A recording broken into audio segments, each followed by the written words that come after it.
This podcast is proud to be part of the TalkSport Fan Network. TalkSport. Powered by fans.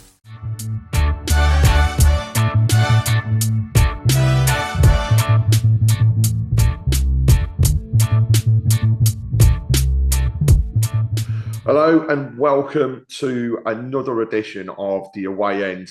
This time, though, is a special one, as we'll not only be talking to Charlie from the Poshcast podcast about Tuesday and our league game, rearranged league game, but also we will be looking forward to the Virtue Cup final at Wembley on Sunday. But before we go into that, after a weekend of where Birmingham hit half a dozen past Barnsley, Wrexham won, Wycombe lost though. And it means that we're going into a double header against the Posh with the potential of being promoted on Tuesday night if results go Birmingham's way. And then onto the final on Sunday, where it's a piece of silverware for either a club to regain it and become the first team to actually win it back to back. Or I would be daft if I didn't say it, hopefully seeing Birmingham lift that trophy. The game actually comes, as mentioned, on the back of a back-to-back. The first time that I think it's ever been done in this particular way, where we are seeing a league game just 4 days before a final. And what will be interesting, and we'll discuss shortly, is around whether we'll see differences in the teams across the two games. Posh go into the game on Tuesday, 12 points clear of relegation. So much, much better than where we were when we first were discussing around things when we played the game at St Andrews at Knighthead Park. They also come in with a run of 3 wins and 2 losses in the league in the past 5 games. However, there was a 4-0 loss to Northampton at home on Saturday. Birmingham continued to go into the game on a good run of form, seeing them unbeaten in the past 6 and looking to extend that and get closer to that magical 100-point mark. Sunday also sees Posh, though, playing Blues in the Virtue Cup final at Wembley. So the last time Birmingham were there was the lower league double, where we won the silverware of both a cup final at Wembley, but also took the league. This time, though, was with the legend, and still remains a legend, that is Barry Fry. So a very close connection to both clubs. And actually, this is the first time as well that Birmingham have been in this final and in this competition since 1995, when that took place. So it's got a lot of history behind it, but also some great games. So, Charlie, first of all, thank you very much for joining me on the Away End, which is in association with AMG Logistics, to catch up on both of the games. But also, it'd be good to hear a little bit around the changes that Posh have had since we last played. Obviously, we have been through a different transfer window, but also managerial side of things. Mr. Ferguson seems to really have kicked on and picked a few things up over the past few weeks. And I've definitely seen how results have changed since you won that semi-final at Wrexham, of which I've got to say, on that evening, I was, of course, a Posh fan. But tell us a little bit more then about the way things are at Peterborough at the moment. As mentioned, 12 points clear of relegation. That should be enough to keep you in the league, I would hope, again this season. But what do you see it being like as you come to the conclusion? And like I say, tell us a bit more about Posh that we're going to be playing Tuesday, and also the holders of the cup, what you're going to be like when we play you on Sunday. Yeah, I feel like we pretty much are safe now, which is the first point to touch on. We probably feel like we need one win. If we get to that 50-point mark, we feel like we'll be okay. But the sort of the season since we last played, you can be split into 2 sections. There was the sort of Christmas period, January, which was the worst I've ever had watching this club and the worst many have had watching this club. It was absolutely dire, and there was a genuine chance that we were going to get relegated, and we were getting hammered every single week. We literally couldn't. We won. I don't think we won in like 12 games or something like that. Like it was ridiculous, and we were horrendous. And then we strengthened in January. We bought in three players, three defenders. So basically replaced three out of the four of the back line, which was the main issue for us. And since then, we've gone on a better run and we've had some good wins. We went to Huddersfield and won. Obviously, we won the semi-final against Wrexham. We beat Cambridge away 1-0 in the derby.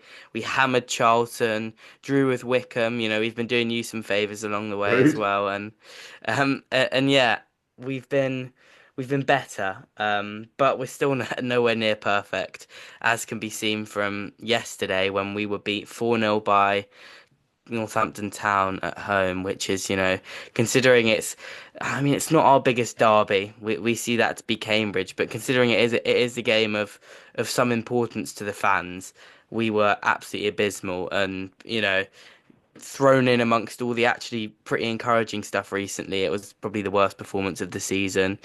But other than that, it has been a good upturn of form. We're playing a lot better. We're playing a lot more like you'd expect a Peterborough United side to play. We've got some really good attacking players. We're playing quick. We're quite, direct when we go forward, but in sort of a very stylish way. Yeah, it's been a lot better, and the new defenders have helped with that. I mean, they're not even that good. That's the thing. They just aren't actively awful, like the previous bunch were. They can head a ball and they know they can sense danger and they clear the ball when they need to. And that's what we've been missing, a little bit of logic at the back, and now we've found that. Yeah, we've picked up a decent few results, and we're pretty much out of the relegation struggle, but still doesn't change the fact that it's been an absolutely horrendous season for us. So you mentioned there about wholesale changes really to your defence. What else happened during the window? Did you bring in other players as well that have helped to balance things out? And I guess again, we said before we started recording that we both think there could be changes to the teams that we will see on both Tuesday evening and then going into Sunday. So who now should we look out for as players? And when you mention the defence and you said it's got stronger, where now are your weaknesses, or again, what's your major strength as we stand? Well, I think, well, I mean, this is sort of more to do with the cup final than Tuesday night, but I think one of the primary issues for us, and if you're talking about weaknesses for you to exploit, is the fact that all three of the defenders we signed in January are all cup tied, so none of them can play at Wembley, Oh and wow! so they all played for their previous clubs in the trophy before they came to us. So even though in the league we're a bit more solid, it's actually a bit of a throwback when we play in the cup to the dark days. And even though we got through it against Wrexham because they really weren't very good at all, we yeah, yeah, no, we are in some serious trouble at the back. I don't know who we're going to pick. And then it doesn't help that also two out of the three of the players that we've signed, I've been bigging them up, but I've suddenly realised you're only going to see one of them because one of them got sent off for right hooking a Cobblers player yesterday. Um, Oh yeah, the left no! back Teo are done, so I don't want to see it. We signed him on a 6-month deal in January, basically to get us through to the end of the season. He's now going to be suspended for all bar 2 games of the season. It's like I don't want to see him play for us again. Really, it was absolutely idiotic what he did yesterday. And then Sam Hughes, who has been the best signing, he's a centre half. We loaned him in from Stockport. I mean, how far have we fallen where we're loaning players in from Stockport? But we loaned him in from Stockport, and he's actually been quite good. He's ended up wearing the captain's armband a lot because he's the only one that really communicates and the only one that really talks. But he's injured as well, and is a very very serious doubt. I reckon there's about a 1% chance he plays against you on Wow. Tuesday night, by the sounds of things. So it's going to be back to banter ball, unfortunately. You know, we're gonna have. I mean, you saw our. We actually played really well when we played you last time. You did, and I'll never forget the game because of you proper came out the blocks, and you did to Birmingham what we've then gone on to do to a lot of teams, which is a really high forward press on the front foot and attacking football. And if I remember rightly, you took the. And I know when you took the lead, everybody was just kind of like, okay, it's not that bad. But when the second goal went in, it did actually. Everybody was then thinking, actually, could this be it? And I mean, the stats then after that game don't lie, because this weekend against Barnsley was the first time that we've conceded 2 goals at home since that game against yourselves. Yeah. So defensively, we learnt that night. The one thing I can remember from it was being at the back and thinking 2-0 early doors. Is this a bad thing? Can we come back? And then once that first goal went in, was then thinking, do you know what? We'll go on to win this. And that's then a mentality that has continued to grow in the team. So I can honestly say that going into Tuesday night, the one thing is Chris Davies has stuck by his guns throughout, which is he thinks nothing further than the next game that's on the books. So after Saturday's win, yes, he was jovial, he was happy, but all he was thinking about was Tuesday night. He is not thinking about Wembley. Yeah. After Tuesday, he will be thinking about Wembley. After Wembley, he'll be thinking about Good Friday. So it's all those different things that has changed. But it kind of just reminds me of the way the Fergie's dad was at Man United, because that was what he was like. He didn't like to talk about what was going to happen in the next 3, 6, 12 months. It was always the next game. And that sometimes is the mentality you have to bring into your players. So, Yeah, I mean, yeah, Fergie's the exact same, Fergie Jr. R. Ferguson, in the sense that he has no interest in Wembley. He gets asked about it a lot in press conferences and by the club media team and by sort of the BBC radio media team as well. And yeah, every time it's the same answer, and that's that.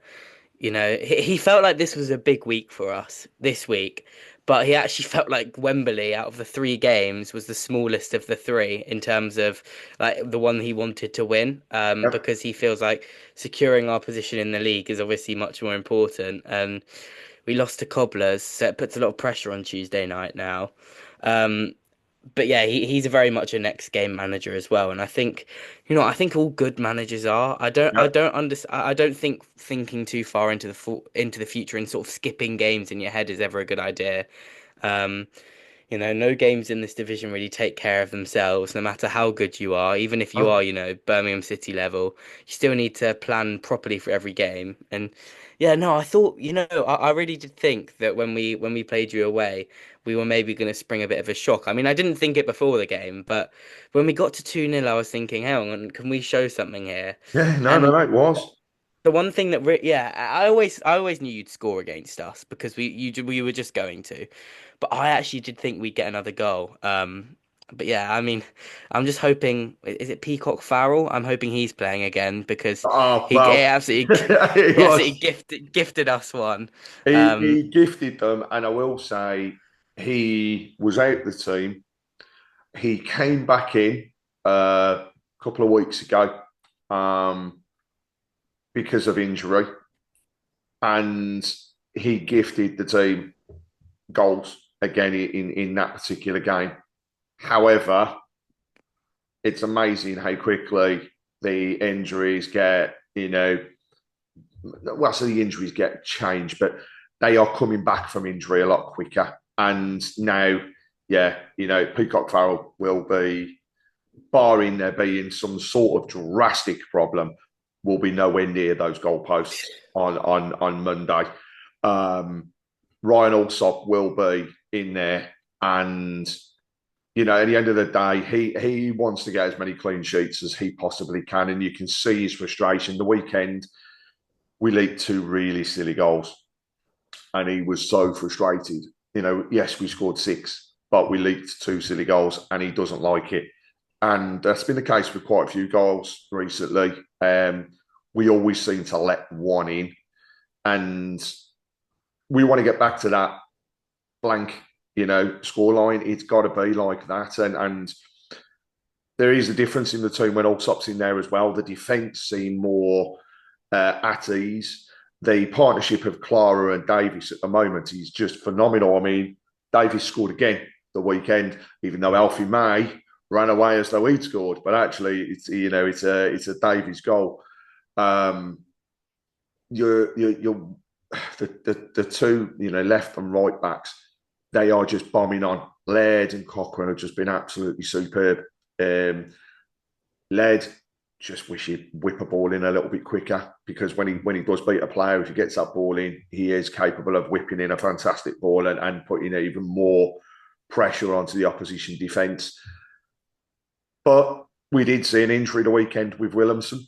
He did go off. Now, whether that was precautionary or actually did he pull something, not too sure. So he may be one of those changes that you will see in the midfield area. Bar that, I think the rest of them are playing, and they're just playing so well that they can't be kicked out. So I'll tell you that the person for me to watch out for the most at this present moment, because he is on absolute fire, is Keshi Anderson. He has been phenomenal. He is not afraid to take on players. He is scoring goals. He did it against Bristol. It's just, for him, he said it was nice, simple cutting and then whipping the ball. It's like, nah, that was sublime skill to do what you did. He won us the free kick and got the red card for the Barnsley player at the weekend because of his run. But again, he is just on fire. And then, what can we say? Alfie May has found his goal-scoring boots again, which teams don't want to hear, but he has. He has definitely started putting them away again. And Stansfield, he's not chipping in with loads, but he's getting the penalties and his confidence is higher. So it's going to be, it's going to be a great game, full stop. It'll be a raucous atmosphere Tuesday night. Yeah. There should be 4,000 plus Blues fans down there. They are going to make some row, because their hope is that Wickham do not get that result against Huddersfield, and that on Tuesday night we are promoted back to the Championship, then bringing that back to St Andrews on Good Friday to seal the title. And that's what every Birmingham fan wants. And in between, we get a bonus game, because that's what it is. Wembley is a bonus game. It's a great day to be there. I don't know what the current numbers are looking like, but I know at one point you were around 13,000, 14,000 tickets sold from a posh perspective. Don't know whether that's gone up now, but we've got to about I think we're just creeping up on 20 now, 20,000. Yeah, I'm sure we'll address the Wembley ticketing fiasco later on, because oh my God, I've never been more bored of ticket talk in my life than this whole Wembley business. But yeah, all the threats you identified there are players that I think, I would look at your team and be concerned about. You mentioned, Keshi Anderson. Who would have thought that he'd be sort of like the man for you this season? In terms of attacking numbers, he's been phenomenal. sublime. I think Alfie May always scores against us. Like, I know he didn't when he played for you, but for previous teams, he's always scored against us. He has that way. He's just a bagsman in League One. I'm not massively scared of Jay Stansfield unless you get a penalty, because he's not. I don't think that much of a threat from open play at the moment. I think the few times I have watched him, he does seem a little bit low on confidence. But yeah, the two players you mentioned there, because obviously I've watched as much. I watch loads of League One football, so I've watched as much of you guys as I can. Obviously, you've been on the TV a lot, understandably so, and yeah, I think all those players you identify are really good. Your midfield, especially Dowell, is just unbelievable in the midfield. And then yeah, I watched the Newcastle game as well, obviously, which was a fantastic game of football. And those two fullbacks, wow! Cochrane and Laird looked like top end Championship fullbacks on that day, let alone sort of League One fullbacks. I think. And we Listen, haven't I think mentioned Iwata and Pake. Iwata and yeah. Pake are just the midfield maestros, is the only way to describe it. They just know where they are each other are at any point in time across the pitch. It's great to see. It's a pleasure to watch. I would hate to be the opposition because literally if they lose the ball, they're just straight back on their feet and they're winning it again. And it's constant backwards and forwards like that. Yeah. Yeah, I mean that goal that Iwata scored in that Newcastle game was absolutely outrageous. It was Um, mental. they're a great partnership, and yeah, I mean you've got great players all over the pitch, and then if the great players on the pitch aren't doing well, then you've got about 11 other great players to bring on from the bench, and if one of them gets injured, you've got another great player in the reserves, and can you share them out a little bit next season maybe if you've got any you want to loan out, you can just send them down to us. I'm sure that'll be We've got to keep more of them. We can name more on the bench in the championship, so I can't yeah. afford to let any go. Um, Yeah, I, I was I going mean, to say, sorry, just one question for you. You yeah, mentioned far sort away. of there about getting promoted on Tuesday night. Something I've been really interested about is if you could win one of the two, what would your pick be as a Birmingham fan? I mean, I'll say I want to be back in the championship, um, but the championship for me can happen Tuesday. It could happen the following Friday. It could happen before we even kick a ball on the Sunday.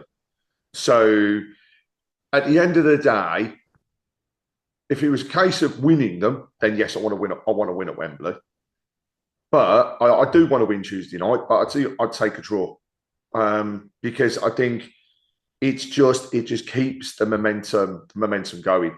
However, I can go back to that mentality that Chris Davies has instilled in the team, and all they're out for now, right? They're looking at all the next games, and somebody was interviewing them after the Bristol game, and it was Keshi Anderson, and he turned around to him and he went, "Come on, points wise, you've got to realise you're near enough there now.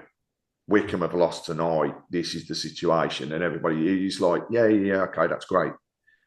But then he turned around and he went, "But we're not just doing promotion. We want the records that go with it." So the thing is, those players, whilst they might, I'm not going to say take it easy, I think we will see a different type of game on Tuesday evening. But what I think will happen is there are players out there fighting not only to get promoted, then to be in a team that's playing at Wembley, but they're also thinking, we want to get over 100 points mark. We want to score 100 goals. We want to make sure that that record of Readings, which I think has been there for 19 years, of 106 points, is beaten. They want to beat the Wolverhampton Wanderers record for this league of 103 points. So this is just it. They will be thinking we're going into these games. We don't want to lose. Will they be disappointed if they get a draw? No. As fans, would we be? No, because we're still unbeaten. But to go back to it, I'll take Sunday. Sunday's special for me for various reasons. Having my family there, being there as three generations of my family will be there all sitting together on Sunday. So that's going to make it extra special. Because, firstly, Wembley doesn't come around very often and it may never happen again. So it's great that we're all there. So Sunday for me, I'd love to win. I'll take a draw on Tuesday. But honestly, we're going to come there and we're going to want to win the game. It's simple. So Yeah. we talked about the players there and we talked about a lot about goal scoring and things. Before we go on to talk about Sunday and the final, I want to test your knowledge a little bit. Okay. So when we last did the away end, we discussed on there about naming players that had played for both clubs. I am Yeah. not going to put you through that again. Okay.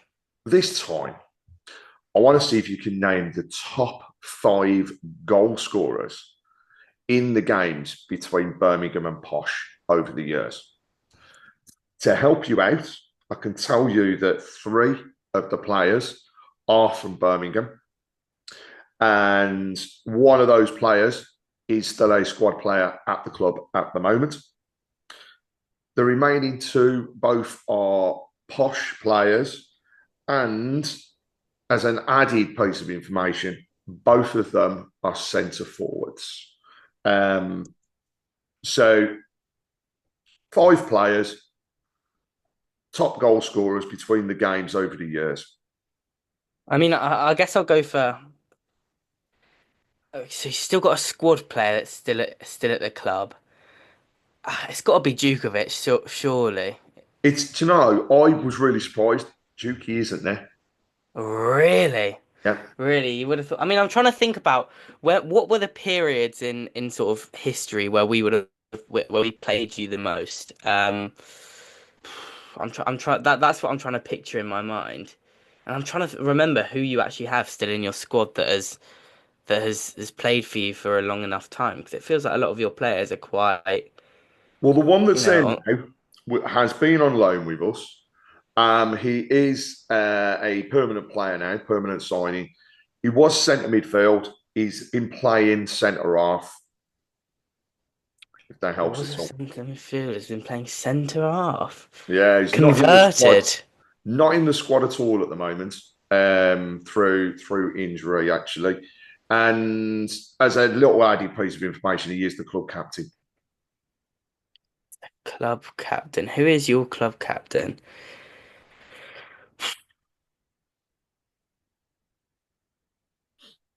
Surely,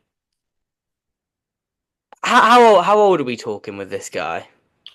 He is mid 30s. Mid-30s, your club captain.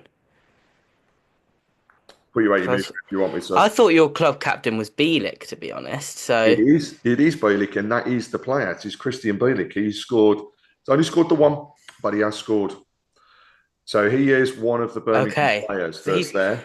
wait, so he's in there with one goal. He is in there with one goal. So Oh, okay. So I need to try and think of anyone who scored basically in a posh well, Birmingham game. you've got 2 players that are on 2 goals.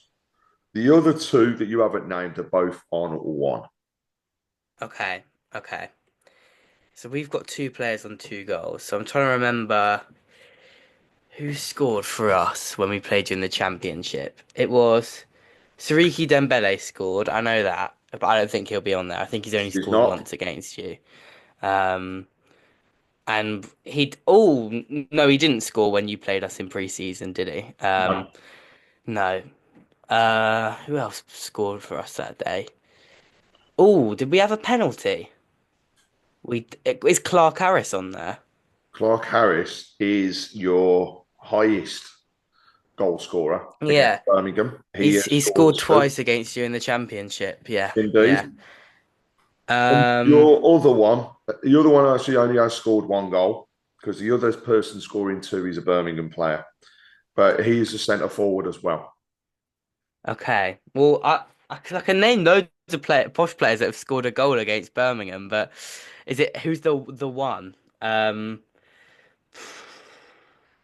First initial I'm J, J. Um, second initial of the second name? M, Jack Marriott. Jack Marriott. Okay, So okay, yeah, your 2 posh players were Jack Marriott and Johnson Clark Harris. So the Birmingham ones, I'll put you out your misery without even you trying to go through them. okay. So the first one is Scott Hogan. He did only scored a single goal against you, but he was in there. And then the other one who did score 2 goals against Posh was Marlon King. So we are going back a few years there of when he played for Birmingham. So yeah, it was good Decent. with that.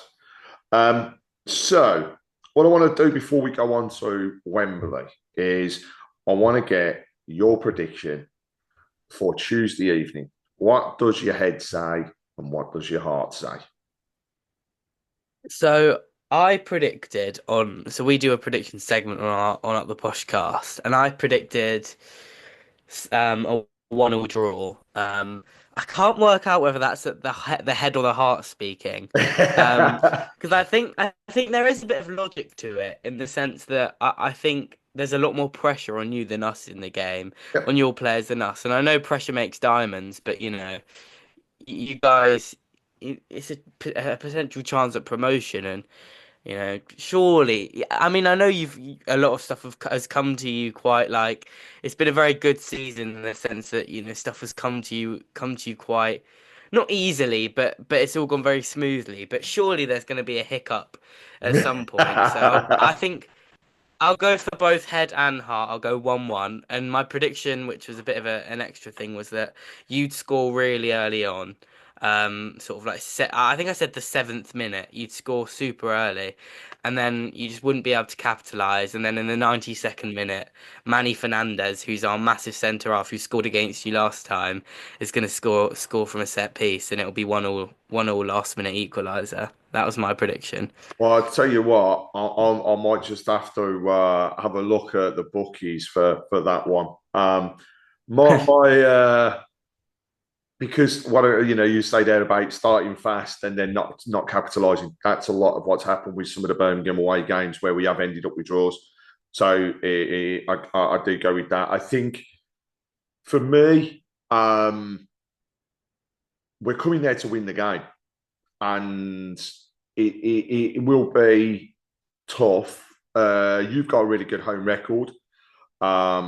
It's not far up there in terms of the league, bar the results at the weekend as well in terms of overall. So it's going to be tough. We always seem to find it hard playing at your place as well. I don't know what it is, but we do always seem to find it hard. I think the backing we will have, the momentum we are on at the moment, I'm going to go for a 2-1 on Tuesday to Birmingham. I think to go on your prediction there, I'd say we'll go 2 up and then concede and make it very, very tight towards the back end of the game. But I think that mentality that's with the team, the run and the continued support and that's there, they'll just want to take that forwards and hopefully Huddersfield do us a favour at their place and get us the result that means we can be celebrating promotion at that point. So we've mentioned and discussed Tuesday evening, but as we said at the beginning of the show, the strange thing is we go on to meet each other again, but this time neutral ground, Wembley Stadium, Sunday, 13th of April, 3 o'clock kickoff.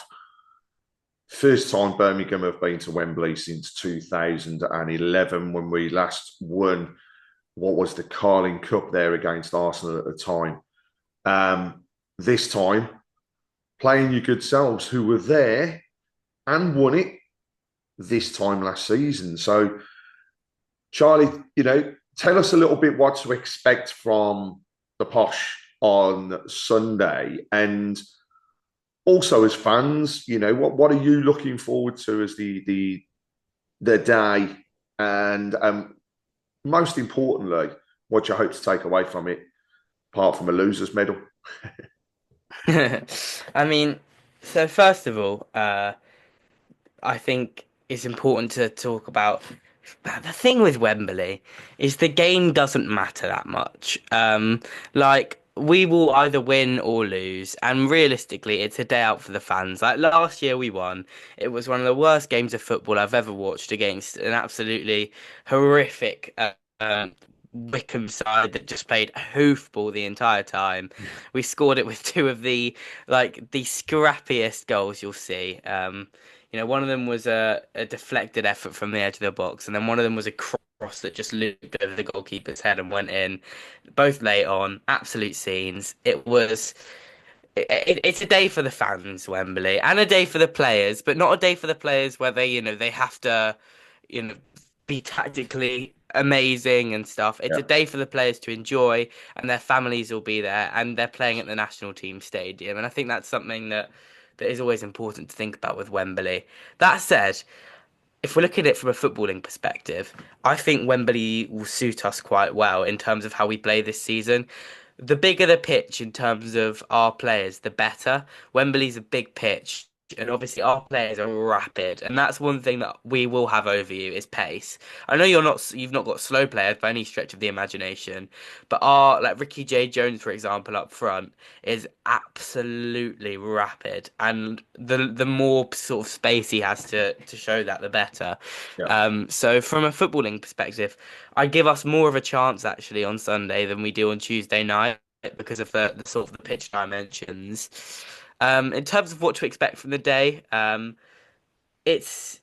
are some great things about Wembley. One of the great things is, it's just a fantastic stadium. It's a bit of a pinch me moment when sort of the teams walk out. Especially for me, it was my first time watching us at Wembley last year, and it was like a bit emotional. You get to see just so many of your team's fans all together. You see people that, you see faces that you will have never seen before, but then you also see the familiar faces and um that's one of the main positives about Wembley is that it's just so massive and such a beautiful stadium, and it does really feel like a massive occasion when you play there. Um, the negatives, I guess, are the prices. I mean, let's be honest. I think I paid £10 for a portion of chips and a drink last year at Wembley. Like, It's 15 it's now. crazy. Yeah, yeah, yeah, absolutely mental. And one thing I would say about Wembley is, and last year we sold out the bottom tier and we had a drum and stuff, and it wasn't full by any stretch of the imagination, but it is quite hard to create a proper atmosphere at Wembley. When there's sort of it's split in half, the noise sort of disappears a little bit. I mean, maybe you won't have that problem with, 43,000 of you compared to, the 22,000 that were there last year for us, but. Um, that's one of the things about Wembley that is a bit of a weird one. But overall, no, I think it will be a great day. In terms of what I'm looking forward to, it is just the sort of pinch me moment of watching my team at Wembley again, and whether we deserve a Wembley trip after the season we've had, whether these players deserve their day out in the sun after putting us through, you know, a season of absolute hell for a lot of it, and embarrassing us against our rivals and not showing up to big games and, you know, just a lot of shenanigans that have happened this season. Whether we deserve a trip to Wembley or not becomes relatively irrelevant relatively quickly. And yeah, it's just an exciting day, and I think it will be a really good one, really, no matter what happens. I mean, it's going to be, first of all, you mentioned there about the fans and everything else. I've got to ask the question. We've discussed it, and you said there's probably near on 20,000 that will come from Posh to support the team. How frustrating is it as a fan to think that 20,000 people can go to a final at Wembley, but yet you don't get anywhere near like that at a home game in a league, like you said, when it has been important to back your team and help them across the line with some results? Because I can say it as a Birmingham fan, right? We've got, I think, with the additional tickets that were given to us by Posh and with the corporate seats that have been sold, they're predicting there'll be near enough 50,000 Birmingham fans in the stadium. Now, we played the weekend, we had 25. There was a fair following from Barnsley. So I get frustrated, as I know a lot of our fans do, that we can, again, get to a situation where there's 50,000 people turning up to support your team, but you don't see that at all or anywhere near that or even the demand at a home game. So does that feel equally tough for yourself, or is it different? It's a great question. It's something that I sort of do think about quite a lot. I mean, the good thing about us is we have what, a 12,000 capacity stadium, and for the big games, usually we sell it out. Like we always sell it out for the playoffs. We pretty much sold it out for, the home league derby against Cambridge. Last season when we had some really big games in terms of promotion, when we hosted like Portsmouth and Yeah. teams like that, we pretty much sold it out. So we actually at home we can have a good following, and we're averaging allegedly attendances between sort of 8 and 10,000 this season, which isn't bad at all. but there are always unsold seats. And yeah, it can be annoying. I mean, I get that not all fans can go every week, whether that's Oh, because they have a job that they have, or they have kids that they care for, or they can't afford to, go every week and stuff. But there are also times where you do think, listen, you're going to Wembley, but and that I think. You know what? I think what annoys me is when those fans go to Wembley and kick off. It's like I don't mind it if you want to go to Wembley because you've watched Posh, even if you want to go to Wembley because you've watched Posh a couple of times on TV and you quite like the way we play and you want to go in the Posh end and there's tickets available. Do it. If if you've got a mate who's a Posh fan and he's going on his own, go with him. Enjoy yeah. the day at Wembley. But when those Posh fans, but when those people go and then they actively try to disrupt or not even try to disrupt but end up disrupting the day for people that are there week in week out, whether that be through causing loads of troubles with seating, or whether that be because they're arguing or fighting, or trying to get people to sit down in like safe standing areas, which apparently happened last year. um yeah, I don't know. I don't know. I think there's a fine line. I think if you're gonna go, go by all means. I would never ever want someone not to go to a Posh game if they wanted to go, and if there were tickets available, and if they weren't taking the tickets from someone who is a more loyal fan. But if they are going and they are not somebody who goes every week, then just be a bit respectful of the fact that there are a lot of people there that, for them this is a lot more than just a day out. This is, a very rare opportunity to watch their team doing something quite special. So as long as people are respectful of that, then it's not something that really bothers me, to be honest. And I mean, the one thing I can say is I think it's going to be a great atmosphere. I mean, I remember my first ever game was watching Birmingham at Wembley. It was when we took about 55,000, I think it was at the time, against Tranmere in the Leyland Daft Cup final. And it was amazing. And then to do it again in 95 when, Barry walked their team out and we had near enough 50,000 there for that one as well because of Carlisle not selling out their allocation. I do think that, albeit I understand the segregation side of it, I do think that a trick was missed with this because as a guide, on the last day of when the tickets went on general sale for Birmingham, there were roughly 4,500 seats on general sale. At one point, there were 27,000 in the queue to get those tickets. So there is a trick missed because could Birmingham have sold more tickets? Yes, there is absolutely no doubt in it. But I understand that, first of all, you've got to keep it as fair as you possibly can. And also I understand the segregation side of things and safety. Yeah, I mean, I honestly think I would have been very on board with you guys getting. Listen, we're gonna sell. I think we've got on sale right now about 22,000 tickets, 23,000 tickets on Yeah. sale. I would have been happy for you to have the rest. I'm gonna be honest with you. Take the extra, what would that be? 60, you'd end up with about 60,000 tickets, probably something like that if you take away corporate.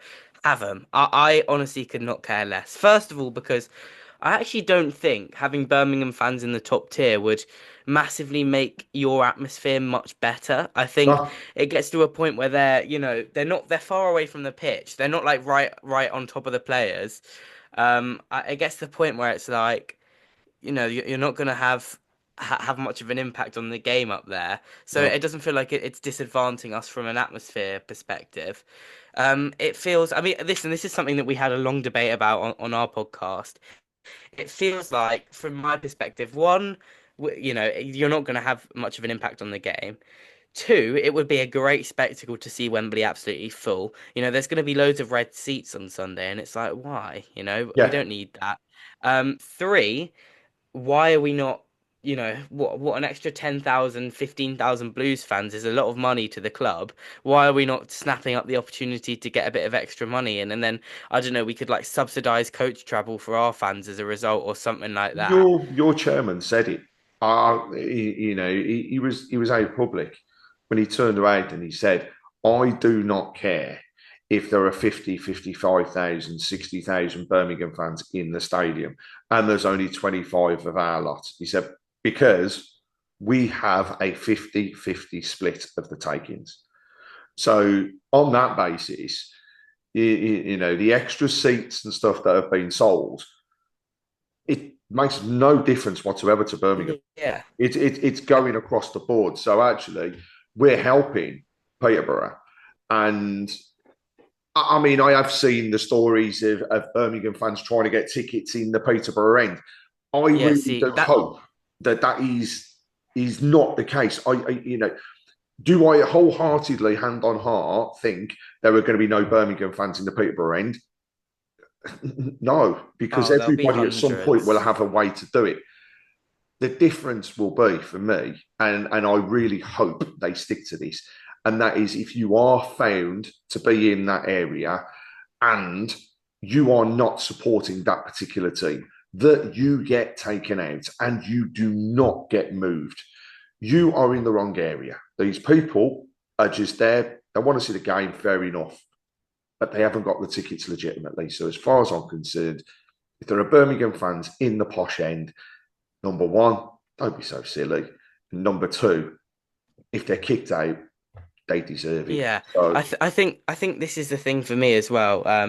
Is another thing. It's like seeing, loads of Birmingham fans in comparison to posh fans wouldn't annoy me, but Birmingham fans in our end would annoy me. I'm not yeah, gonna lie. no, no, no. There'll be. Anybody?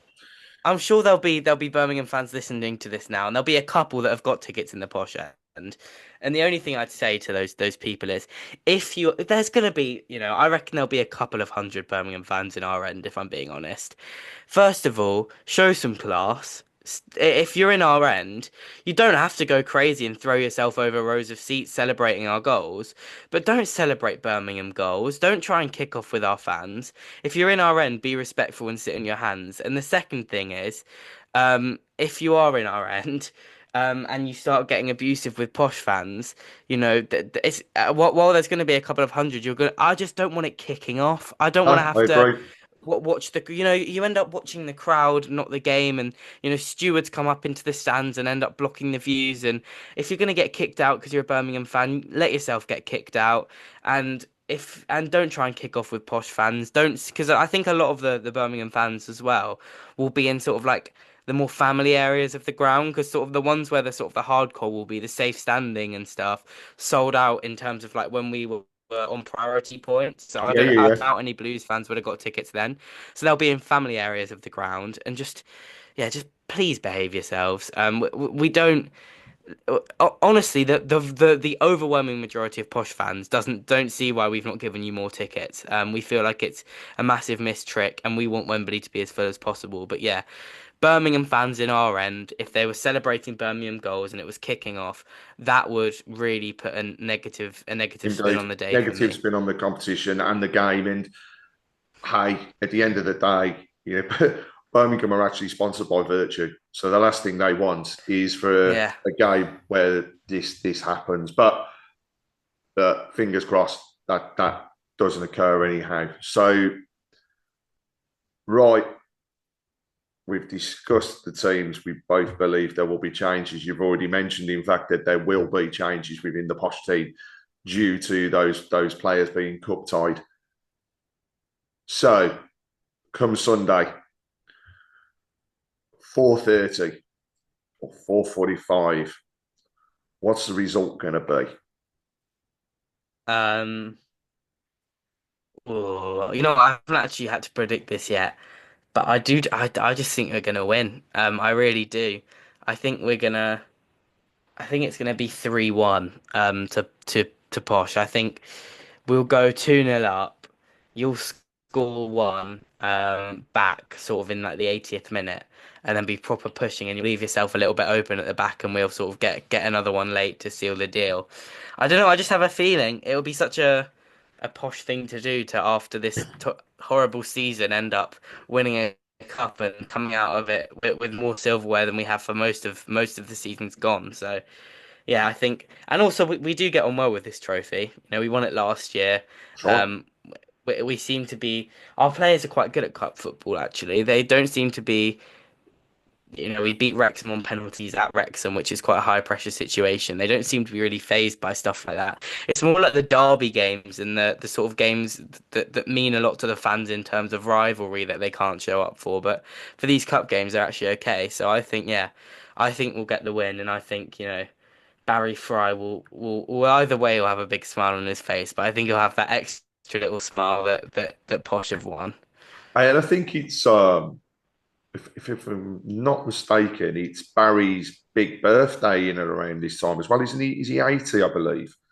Yeah, Uh, he's how old is he? I think he's like eight. He's it's definitely his birthday like this week. yeah, Because they did a feature on it. Yeah, I mean how could you write that? I mean, so real, before we isn't it? went to Really, yeah, Wembley. Yeah, before we went to Wembley last year, he wrote he did this documentary with Sky called Barry Fry My Way. If you haven't watched it, by the way, this is for any Blues fans. If you haven't watched it, please go and watch it. It's on YouTube. It's called Barry Fry My Way, My Football Journey or something, and it's one of the most heartwarming things you'll ever see. It is absolutely superb. And he literally spoke about how there are many things in football that he loves, but he has loved nothing less than Wembley, nothing more than Wembley. And he goes to literally anything that's at Wembley. He goes to the FA Vase, he goes to the FA Trophy, he goes yeah. to see England at any discipline, men, women, whatever's on at Wembley Stadium, football wise, he goes to watch it because he just loves Wembley. And so, what a birthday present for Barry Fry that is. His two most beloved football clubs, Posh and Birmingham, meeting at Wembley on the week of his birthday at his favourite stadium. I mean, it's poetic, isn't it? It's absolutely It's it's wicked. beautiful. Like you say, you couldn't write it. Um, you're going to be surprised, but I'm not going to say that you're going to win. No. No, never. No, I think it will be tight. I think we are going to see a really good game, and I think it'll be a credit to not only the competition, but a credit to the league because at the end of the day, it's two teams within Division One that, for reasons in the past, we've both been through our struggles, and we're both looking to basically progress and continue to build. You want to be that first team to win the trophy back to back. Mm. We want to be there to win it because we won a league and cup double. And people laugh when you say the cup double, but actually, it's still silverware. You still have to go through all the rounds to get there. It is knockout football, so it's still a piece of silverware and a trophy. My prediction, I'm going to say a 2-1. I think it will be a very tight game. We may even get to half time at a 0-0 with both teams going, oh, God, this could be squeaky. But then we'll see it open up more in the second half. And that's when I would expect both teams, as it is, to be at their strongest because the pitch and the size of the pitch is going to make a difference to both teams. You've got the players that have got the pace. We've got the players that tend to have this engine that keeps going and going and going. And if the free-flowing football happens, it's going to be a wicked game for the neutrals as well that watch it on the TV. So I'm going for a 2-1. The one thing I want to say at the end of it is, though, that we're both there on merit. All right, this isn't a fluke. This isn't because people couldn't turn up. This is because both teams have gone through a group stage and then a knockout stage to get to the final. So we are there on credit, and people shouldn't underestimate that when they're looking at this. So Sunday's going to be great. You're going to hear Cooper right on the loudest for me. It's just going to be incredible. Incredible. It was before. And I always remember people saying Wembley had never been so loud. That was that Carling Cup final. The Geordies were there the other week. They made some row. Yeah, I was there for that. Yeah. We want to better that. You know what I mean? We want to better that. And I was chuffed for Newcastle. But this time around, I want to be hearing keep right on in the celebrations at the end of the game, and not just that.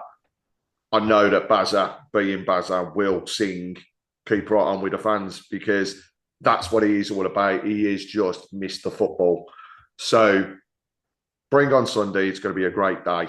You know, near enough 50,000 Birmingham fans, near on 20,000 posh fans. Let's see what sort of row we can make inside that stadium and have a great game of football. From me to yourself, have a great day. Enjoy it with your family, with your friends, and whoever's going down. Enjoy the day. It's going to be absolutely brilliant. I'll be there with my family, not just my direct family, but my dad as well is going to be there. So it's going to be special for me to have those, like say, three generations. And I can't wait to walk up Wembley Way with them all. And just get ready. Yeah. So it's going to be brilliant. But Yeah, we'll have a great day to you and all the Blues fans as well. I mean, it's going to be. Listen, you've not had to endure much of League One this time around, but you look like you've had a hell of a season of it, and I think you deserve it. And listen, you'll be a Premier League club at some point in the near future, but I think this season will always stick with you. I think as Birmingham fans, even yep. when you've got those Premier League seasons under your belt, and you're challenging for whatever you're going to be challenging for, and you've got a big new stadium and stuff. This season, your nights in Bristol and Exeter and whatever, they will stick with you. And yeah, I hope it's been an enjoyable season. I hope you have a very underwhelming week, obviously, but after that, I hope it all goes well. And yeah, it's quite nice when a big club comes down to League One every now and again, just because it makes it a bit exciting. And yeah, you guys have been a very exciting team to have in the division, and safe travels to Wembley for all of you guys. And yeah, I hope you have a fantastic day. Cheers. Well, Charlie, thank you very much indeed for joining me to record this special for the away end. It's been an absolute privilege to talk to you on a couple of occasions across this season. And look, I know probably it's not going to happen next season unless we're in a cup or anything else together, but I do hope that Posh can get themselves back up into the Championship, and that maybe we cross paths again in the near future, because it's always a good game against you. And like I say, from a fan's perspective, it always brings back a lot of memories when we get ex-players and managers returning as we have done with this. So thank you very much again for joining me on the away end in association with AMG Logistics. Here's to a great day on Sunday, and hopefully seeing the silverware being lifted by the best team on the day. But thank you very much, Charlie, and keep right on. Thank you.